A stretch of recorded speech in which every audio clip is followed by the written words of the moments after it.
사랑하는 성도 여러분, 우리는 하나님을 섬기는 자로서 하나님의 성품에 참여하는 자가 되어야 합니다. 이것이 바로 성도의 품격을 갖추는 것이죠. 그래서 베드로 사도는 믿음의 덕의 지식을, 지식의 절제를, 절제의 인내를, 인내의 경건을, 경건의 형제의 우애를, 형제의 우애에 사랑을 더하라라고 말씀하였습니다.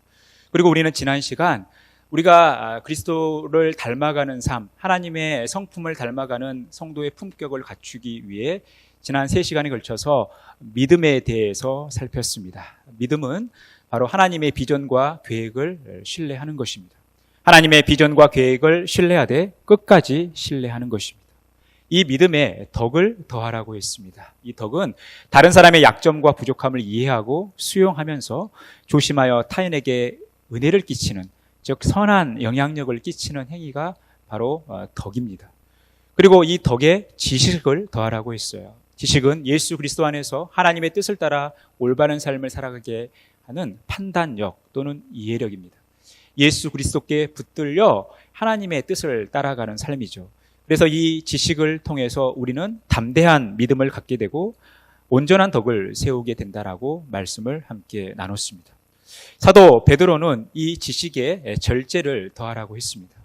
왜 베드로는 덕에 지식에 절제를 더하라고 말씀하였을까요?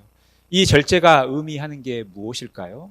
여러분은 이 절제의 의미를 파악하기 위해서 우리는 이 사도 바울이 지식에 관해서 말씀하신 부분을 다시 한번 묵상할 필요가 있습니다.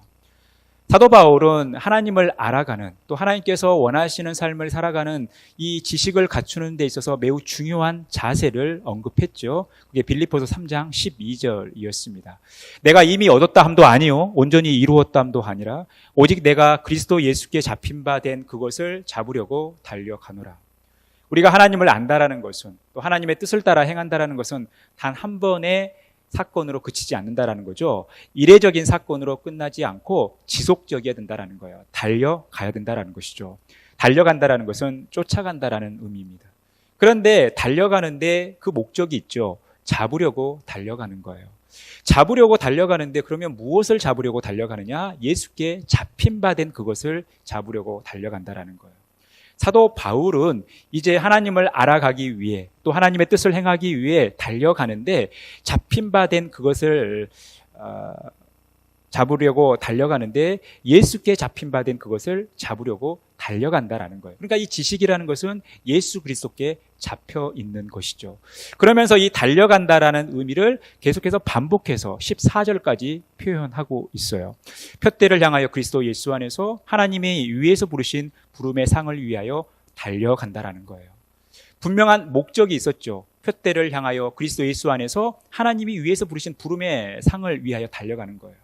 12절에서는 그가 그리스도 예수께 잡힌 바 된 그것을 잡으려고 달려가는데 14절에서는 하나님이 위에서 부르신 그 부름의 상을 위하여 달려간다라는 거예요. 달려간다라는 공통점이 있는데 예수께 잡힌 바 된 그것이 무엇이냐면 하나님이 위에서 부르신 부름의 상이라는 거예요. 이것을 위해 달려간다라는 것입니다. 사도 바울은 빌립보 교회의 성도들에게 우리가 하나님의 성품을 닮아가기 위해서, 또 하나님을 알아가기 위해서, 복음을 위해서 살아가기 위해선 예수 그리스도께 잡힌 바 된 그것, 하나님께서 위에서 부르신 그 부름의 상을 위하여 달려간다라고 표현하고 있다는 거예요. 이렇게 빌립보 교회의 성도들에게 교훈했던 사도 바울이 이제 고린도 교회의 성도들에게 이 연장선에서 또 달려간다라는 의미를 이야기하고 있어요.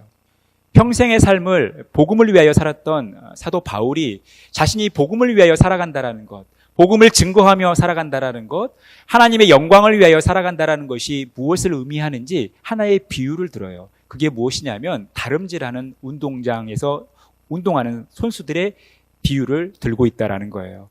오늘 읽었던 우리가 24절에 보면요, 운동장에 다름질하는 자들이 다 달릴지라도 오직 상을 받는 사람은 한 사람인 줄 너희가 알지 못하느냐? 너희도 상을 받도록 이와 같이 다름질하라. 여러분, 복음을 위하여 살아가는 것은 바로 운동장에서 다름질하는 자와의 모습과 같다라는 거예요. 상을 받도록 그 상을 얻기 위해 다름질하는 거죠. 이것은 우리의 영적인 삶과 마찬가지예요. 그가 상을 받기 위해 다름질하는 것이 결국 어디에서부터 출발하는 거예요? 그리스도 예수께 잡힌 바 된 그것이고, 그것은 위에서 하나님께서 부르신 그 부름의 상이라는 거예요.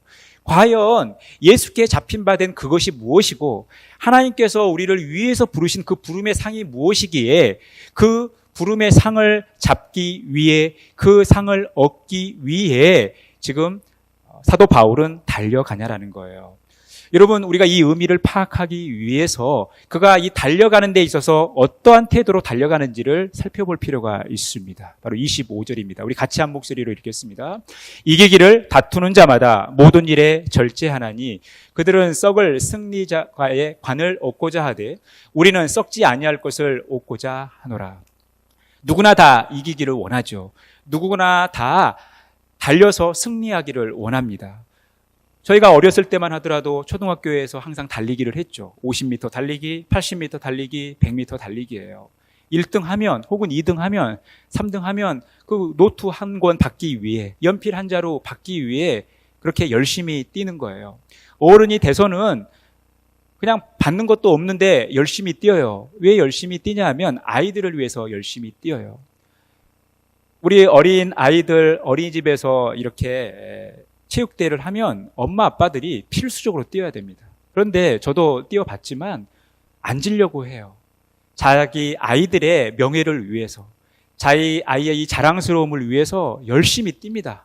바지가 내려가도록 막 뛰어요. 신발이 벗겨져도 뛰고, 뛰어가다가 넘어져도 전혀 부끄러움 개의치 않고 열심히 뜁니다. 바로 우리가 운동장에서 뛰는 사람들은 그런 열정을 가지고 뛰죠. 당시 고린도 교회 성도들에게도 이런 다름질이 있었다라는 것이죠. 고린도 지역은 3년에 한 번씩 이런 운동 경기가 있었습니다. 그런데 그 운동 경기에서 상을 얻기 위해, 관을 쓰기 위해 열심히 운동을 한 거죠. 여러분, 예를 들어서 100m 달리기 같은 경우는 9초에서 10초 사이에 승패가 갈립니다. 그 9초에서 10초 사이에 모든 것이 결정이 되는 거예요. 그런데 그 9초에서 10초 사이에 일어나는 일들을 위해서 몇 년의 시간을 연습합니까? 육상 선수들 같은 경우는 올림픽을 위해서 4년을 준비하는 거예요. 세계 선수권 대회를 위해서 4년을 준비합니다. 그 4년 동안 피나는 훈련을 해서 그 9초에서 10초 사이에 일어나는 이 결과를 받아들이게 되는 거예요. 고린도 지역도 마찬가지입니다. 운동 경기를 위해서 3년이라는 시간을 준비했던 거예요. 근데 이 3년의 시간을 준비했다라는 것은 그 운동 경기를 위해서 3년이라는 시간 동안 열심히 연습하고 훈련했다라는 것이죠. 자신의 삶을 철저히 절제하며 살았다라는 거예요. 당시에 운동 선수들은 어때요? 좋은 결과를 얻기 위해서, 승리의 간을 쓰기 위해서 얼마나 노력을 했겠습니까? 먹고 싶은 거 다 먹지 못했죠. 하고 싶은 일 다 하지 못하고 철저히 운동, 훈련에 전념을 했던 거예요. 그러니 여러분, 그것이 얼마나 힘들겠습니까? 하고 싶은 일 안 하고 또 하기 싫은 거 해야 되는 이 일이 얼마나 고단하고 또 절제해야 하는 이 삶이 얼마나 고단했겠어요. 여러분, 제가 이 인터넷으로 이 짧은 그 동영상을 보니까 우리나라에서 이렇게 격투기 하면 아마 제일 잘한다고 불려지는 두 분이 나와서, 방송에 나와서 이야기를 하는데, 이 선수들이 격투기 선수들이에요. 그러니까 일정이 잡히면 이제 3개월 정도는 비상이 걸리는 거예요. 이 3개월이라는 시간 동안 이 운동 이 준비에 집중하는 것이죠. 그런데 가장 힘든 일이 뭐냐면 체중 감량이에요. 비슷한 체중으로 맞춰야 되니까 그 체중에 맞춰서 시합을 해야 되기 때문에 보통 때는 조금 이렇게 넘쳐나는 이 체중을 가지고 있다가 이 운동 때가 되면, 이 시합 때가 되면 이 체중을 감량해야 되는 거예요. 이 3개월이라는 시간 동안 한 15kg 혹은 20kg의 체중을 감량해야 되는 거예요. 여러분, 그게 얼마나 힘들겠습니까? 하루에 한 끼 먹어요. 그리고 야채나 샐러드 종류로 먹습니다. 고기라고 해봤자 닭가슴살 정도예요. 그러면서 한 끼 그렇게 먹으면서 30초, 1분이면 이렇게 먹는 이 시간 속에서 그렇게 먹고 5시간, 6시간을 집중해서 고강도의 운동을 한다고 생각을 해보십시오. 이게 얼마나 힘들겠냐라는 거예요. 여러분, 우리가 이렇게 절제한다라는 것은 쉽지 않습니다. 그래서 이 운동 선수들이 시합 끝나고 나면 그 맺힌 한 때문에 엄청 먹는다라는 거예요. 어떤 선수는 보니까 시합 끝나고 나서 승패와 상관없이 하루에 7끼를 먹는다라는 거예요. 얼마나 그 준비하는 과정 속에서 힘들었으면, 한이 맺혔으면 끝나고 나서 그렇게 먹었겠습니까? 여러분, 우리가 운동장에서 운동하는 선수의 그 모습에 집중하기보다는 오늘 이 고린도 교회 성도들에게 사도 바울이 더 집중하기를 원하는 것은 3년이라는 시간 동안 그 경기를 준비하는 그 시간들이라는 거예요. 그런 피나는 훈련과 고된 훈련 속에서 운동선수는 그 승리의 간을 얻게 되는 것입니다. 그러니 그 승리의 간을 얻을 때 얼마나 감격스럽고 그 고생했던 일들이 생각나면서 얼마나 즐겁겠습니까? 바로 운동선수는 그런 거예요.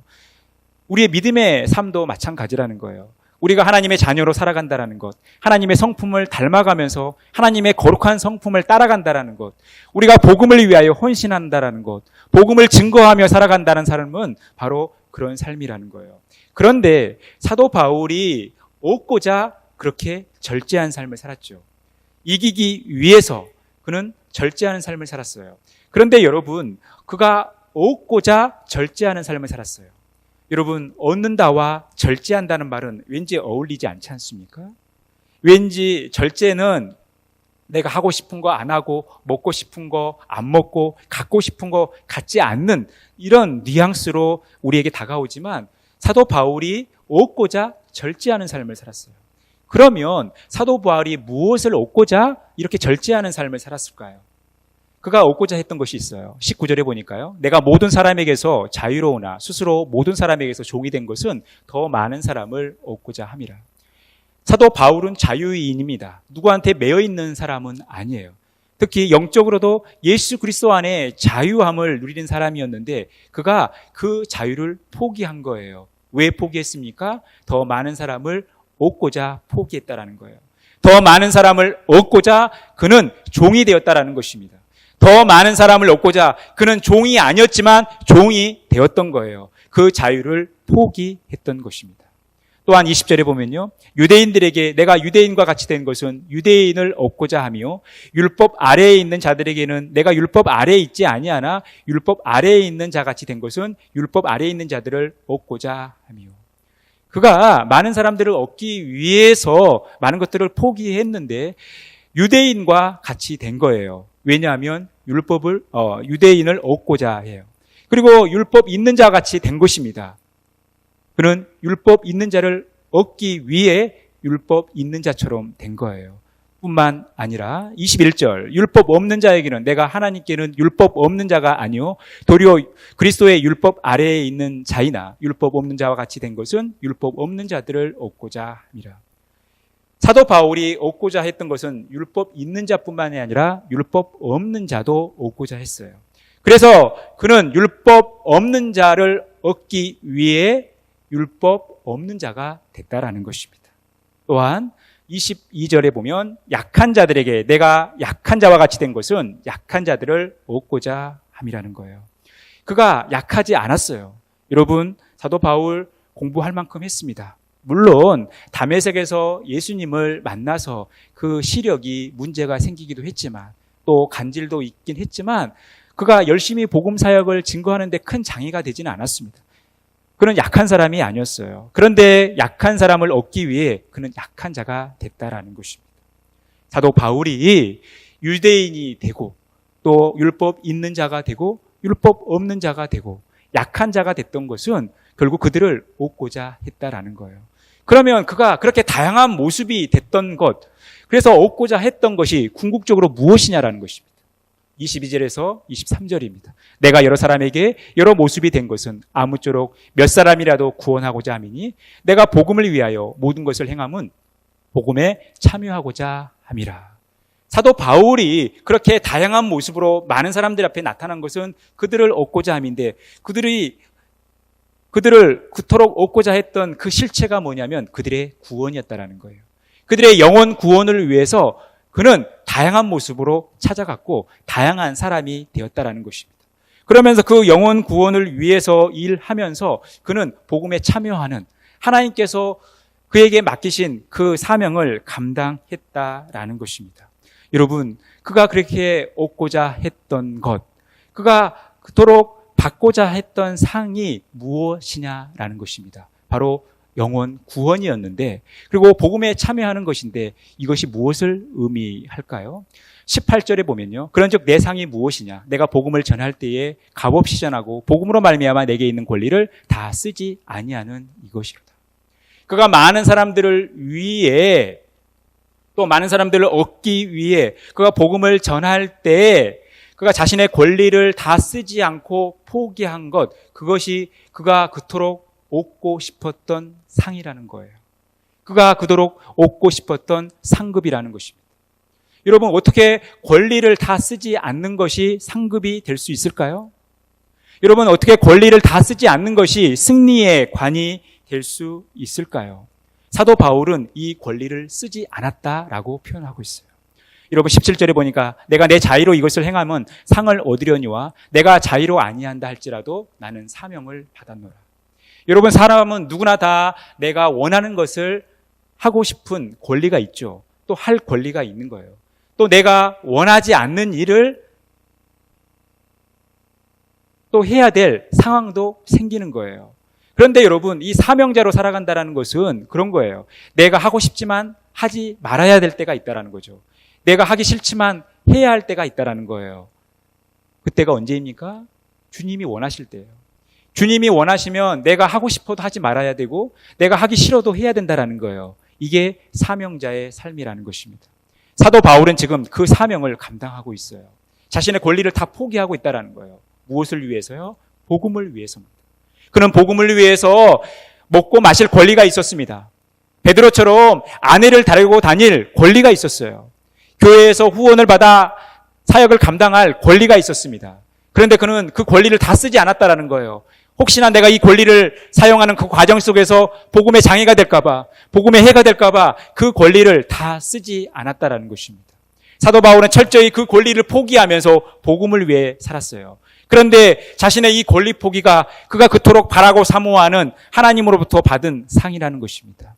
여러분, 이것이 의미하는 게 무엇이겠습니까? 왜 사도 바울이 권리를 포기한 게, 그가 그렇게 절제된 삶을 살아가는 게 하나님으로부터 받게 되는 상, 그가 그토록 원하는 승리의 관이겠습니까? 여러분, 디모데후서 1장 7절에서 9절 말씀에 보면 하나님이 우리에게 주신 것은 두려워하는 마음이 아니요, 같이 읽겠습니다. 오직 능력과 사랑과 절제하는 마음이니 하나님이 우리를 구원하사 거룩하신 소명으로 부르시면 우리의 행위대로 하심이 아니요 오직 자기의 뜻과 영원 전부터 그리스도 예수 안에서 우리에게 주신 은혜대로 하심이라. 여러분, 하나님께서 우리에게 주시는 마음은 두려워하는 마음이 아니라 오직 능력과 사랑과 절제하는 마음이라는 거예요. 이것을 위해 우리를 부르셨어요. 이것을 우리를 사명자로 부르셨던 거예요.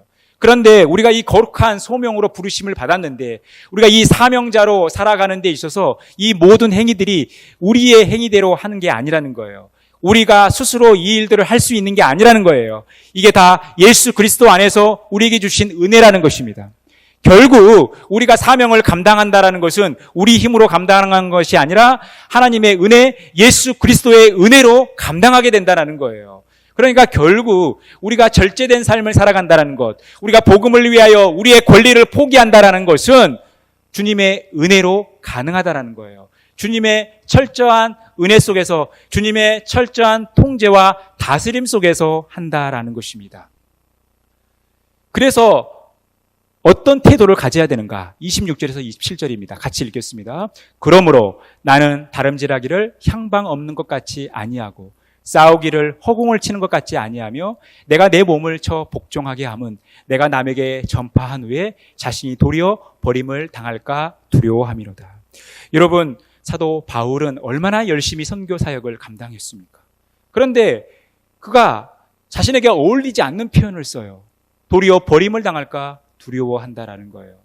그런데 사도 바울이 왜 이런 두려움을 가졌겠습니까?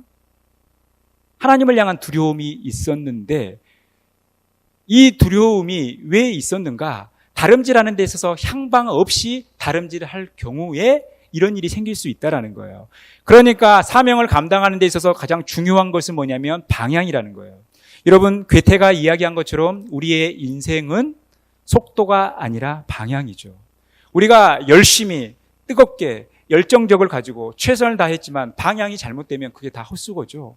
내가 열심히 달리기를 해서 1등을 했습니다. 그런데 방향이 틀렸어요. 목적지가 다른 거예요. 그러면 그 1등은 의미가 없는 거예요. 내가 목숨을 걸고 누구와 시합을 해서 이겼습니다. 그런데 이겼는데 결과를 보니까 내가 싸울 상대가 아닌 거예요. 그러면 그 수고는 아무런 의미가 없는 것이죠. 여러분, 우리가 믿음의 길을 걸어가면서 방향이 잘못되어 있으면 아무리 열정이 있고 최선을 다한다라도 그건 의미가 없는 거예요. 사도 바울은 지금 그것을 두려워하고 있습니다. 무엇을 두려워했는가? 여러분, 마태복음 7장 21절에 보면 예수님께서 이렇게 말씀하시죠. 나더러 주여 주여 하는 자마다 다 천국에 들어갈 것이 아니요 내 아버지 뜻대로 행하는 자라야 들어가리라 라고 말씀해요. 그러면서 22절 23절에 어떤 말씀을 하시냐면 그때에 사람들이 와서 예수님에게 주여, 저희가 주의 이름으로 선지자 노릇하고 주의 이름으로 귀신을 쫓아내고 주의 이름으로 큰 권능을 행했나이다 라고 이야기한다라는 거예요.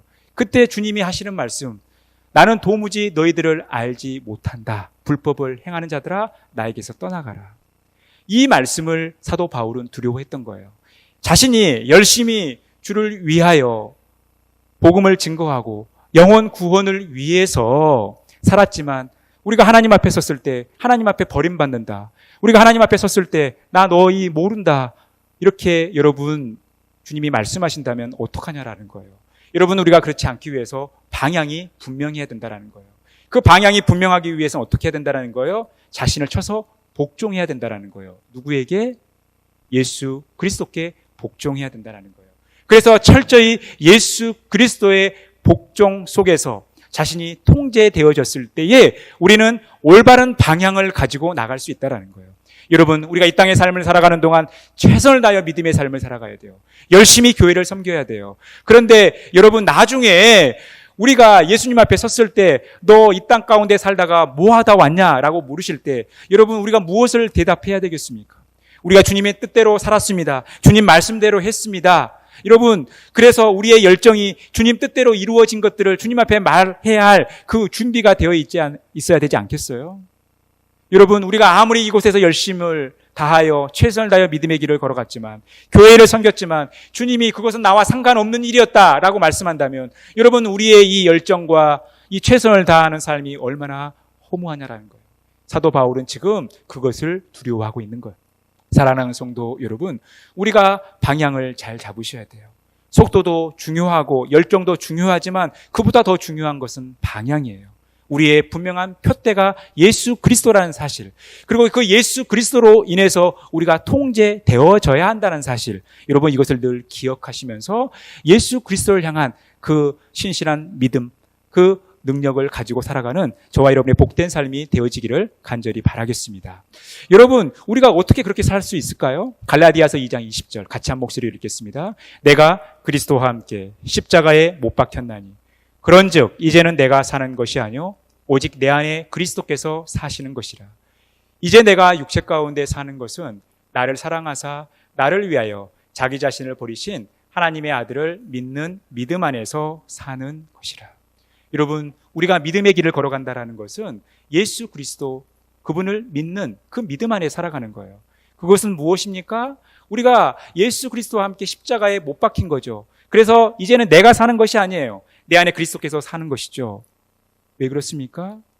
우리가 예수 그리스도와 함께 우리 모든 육체와 우리의 정욕과 탐심이 다 십자가에 못 박았기 때문에 그래요.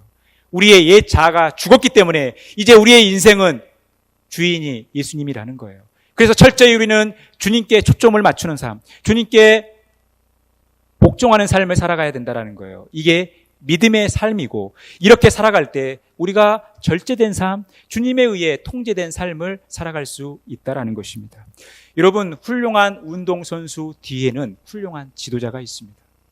그런 훌륭한 운동선수 뒤에는 그를 가르치고 통제하고 인도해주는 훌륭한 선생님이 있기 때문에 여러분, 그렇게 할 수 있는 거예요.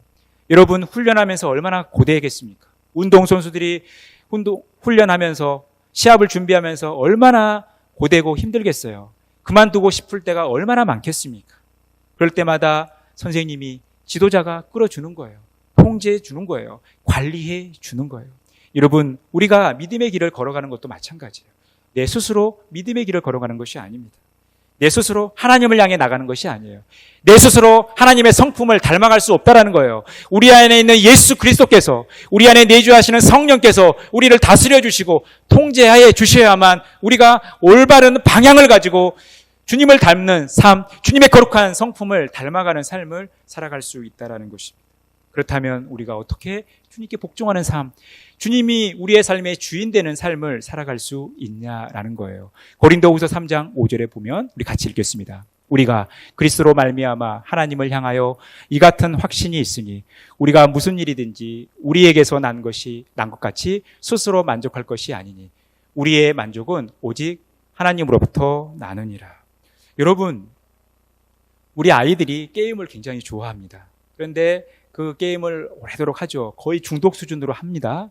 그런데 우리 부모님들이 아이들에게 게임 하지 말아라 말씀하신다고 해서 아이들이 안 합니까?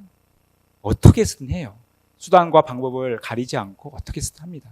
사실 컨트롤하기가 쉽지 않죠. 그런데 그 아이가 게임을 안 하려면 어떤 일이 벌어져야 되냐면 그 게임보다 더 재밌는 일, 더 즐거운 일, 더 만족스러운 일이 생겨야, 그래서 관심이 그쪽으로 가야 그것을 멈출 수 있는 거예요. 우리가 죄를 안 짓겠다고 내가 죄를 안 지어야지 다짐하고 다짐한들, 여러분 우리가 죄에서 자유로울 것 같습니까? 죄보다 더 달콤한, 죄보다 더 즐거운 일이 우리 안에 있어야지 죄로부터 자연스럽게 멀어지는 거예요. 우리가 철저히 주님 중심의 삶을 살아간다는 것은, 철저히 주님께 우리 자신을 쳐서 복종하는 삶을 살아간다는 것은 주님으로 만족한 삶이 전제돼야 된다는 거예요. 주님으로 만족한 삶을 살아야지 우리가 죄를 짓지 않고, 우리가 정욕을 따라 살아가지 않고, 내 마음대로 살아가지 않고 절제된 삶, 주님에 의해 통제된 삶을 살아가는다라는 거예요. 사랑하는 성도 여러분, 여러분들은 주님만으로 만족하십니까? 여러분, 주님이 여러분들의 삶의 전부가 되고 있습니까? 그래서 여러분들은 주님 없이는 살 수 없습니까? 여러분, 그러한 삶이 따라야지 우리가 주님께 복종하며 주님의 주인 되심을 인정할 수 있는 것입니다. 그래서 우리가 오늘 이 말씀을 통해서 정의하게 되는 절제, 그 절제의 의미가 무엇입니까? 우리 같이 읽겠습니다. 주 예수께 붙들려 그분으로 만족하며 복음을 위해 자신을 쳐서 복종하여 그분의 통제를 받는 행위, 이것이 절제예요. 절제란 주 예수께 붙들려 그분으로 만족하며 복음을 위해 자신을 쳐서 복종하여 그분의 통제를 받는 행위라는 거예요. 여러분, 지식은 뭡니까? 예수 그리스도께 붙들려 있는 거예요. 절제도 마찬가지입니다. 예수 그리스도께 붙들려 예수 그리스도께 복종하여 그분의 통제를 받는 행위예요. 이게 절제라는 것입니다. 여러분, 그래서 절제는 주님 안에 살아가는 것이죠. 사도 바울이 그토록 얻고자 했던 것이 바로 이 주님으로부터 통제받는 행위였던 거예요. 여러분, 절제하면 어떻습니까? 왠지 손해받은 느낌 아니에요? 내가 하고 싶은데 못하는 거예요. 내가 하기 싫은데 해야 돼요. 내가 먹고 싶은데 먹지 말아야 돼요. 내가 먹기 싫은데 먹어야 됩니다. 내가 보기 싫은데 봐야 돼요. 내가 보고 싶은데 보지 말아야 돼요. 여러분, 왠지 절제하면 손해보는 느낌 아니에요? 그런데 왜 사도 바울은 이 손해받은 느낌을 주는 이 절제의 삶을 추구하고 그것을 얻고자 달려갔냐라는 거예요. 우리 인생의 진짜 행복이 여기에 있기 때문에 그래요. 여러분, 가정의 달, 우리 가족들을 많이 생각하지 않습니까? 가정을 많이 생각해요. 우리 자녀들이 어렸을 때는 어때요? 어떻게든 부모 잔소리 듣기 싫고 부모님 간섭 듣기 싫어서 빨리 독립하고 싶죠. 빨리 부모님 곁을 떠나서 자유롭게 살고 싶은 게 우리 자녀들의 마음이죠. 그런데 이제 결혼하고 자녀를 키우고 힘겹게 가장의 삶을 살아가면서 또 나와 똑같은 자녀를 키우면서 힘겨운 이 땅의 삶을 살아가면서 생각하는 것은 뭡니까? 우리가 다 동일하게 고백하는 게 뭐예요? 아이고, 부모님 밑에 있을 때가 좋았다라는 거예요.